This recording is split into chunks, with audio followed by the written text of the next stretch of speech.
Assalamualaikum and hi. My name is Nur Batrisha Farhana binti Azmi. My matric number is 300396.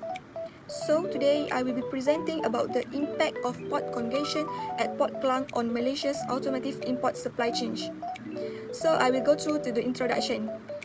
So basically, Port Klang is Malaysia's busiest port and the main gateway for imported cars and car parts. Many brands such as Toyota, Honda, BMW, Mercedes, and others depend on this port to bring vehicles into Malaysia. However, Port Klang often faces congestion, which means the port becomes too crowded and cannot handle all ships and cargo smoothly. So, when the port is congested, everything slows down. Ships wait longer, containers pile up, customs become slow, and delivery is delayed. So this is a serious issue because a delay at the port can affect the whole automotive supply chain from importers to car dealerships and finally to customers. So next is I will talk about background of the issue. So port congestions happen when too many ships arrive at the same time, so there is not enough space in the port. Workers cannot process cargo fast enough, or the weather and global delays cause slows down. Automotive cargo like cars and CKD parts need spacious parking areas, inspection zones, and proper handling. So when these areas are full, cars cannot be moved out quickly, and this slows down for the whole system. For example, during festive seasons or when new car models arrive, Port Klang can become very crowded.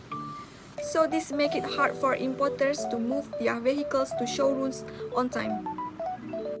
So next, I will talk about key factors causing port congestions. So there are four main reasons why congestions happen at Port Klang.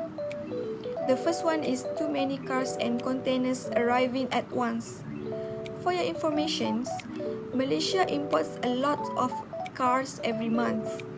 So during peak periods or new model launch, thousands of units arrive together. So when too many cars came at the same time, the ports become full and workers cannot clear them fast enough. The second is limited space and berth capacity. For example, Port Klang handles millions of containers every year.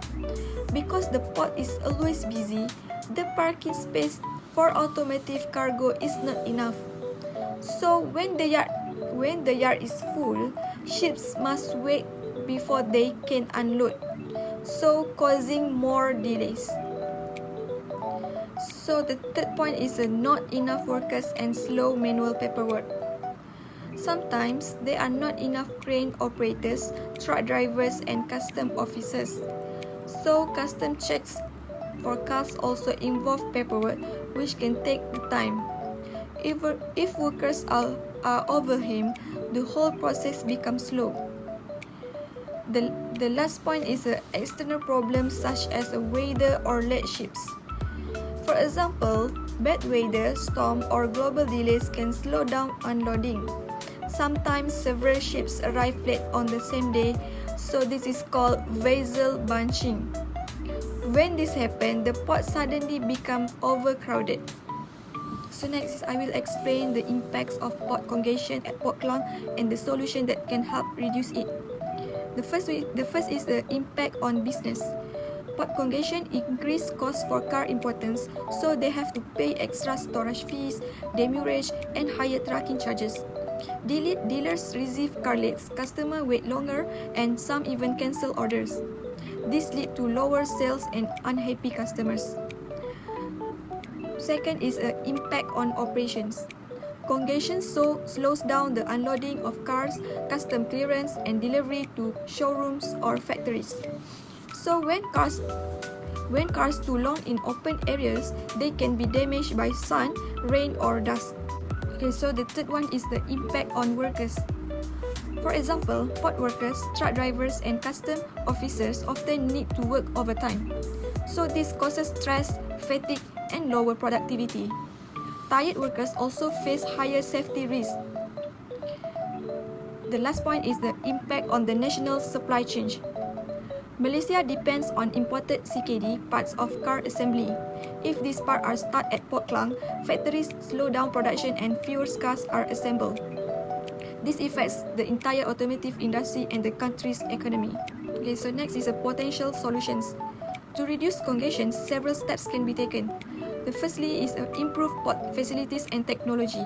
Expanding parking areas using digital tracking, automating cranes, and using RFID can make operations faster. Second is hire and train more workers. More trained staff during peak periods can speed up work and reduce mistakes. The third one is a better coordination.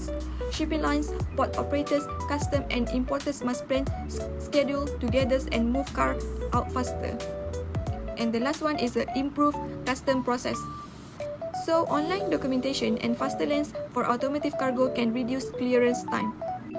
So in conclusion, from this case study, I learned that port congestion affects not only ports, but also business, workers and customers. A supply chain works like a chain. If one part slows down, everything is affected. Good planning, communication, and digital system are key to preventing congestions. So this topic helped me appreciate how important ports are to Malaysia's economy and daily life. Thank you.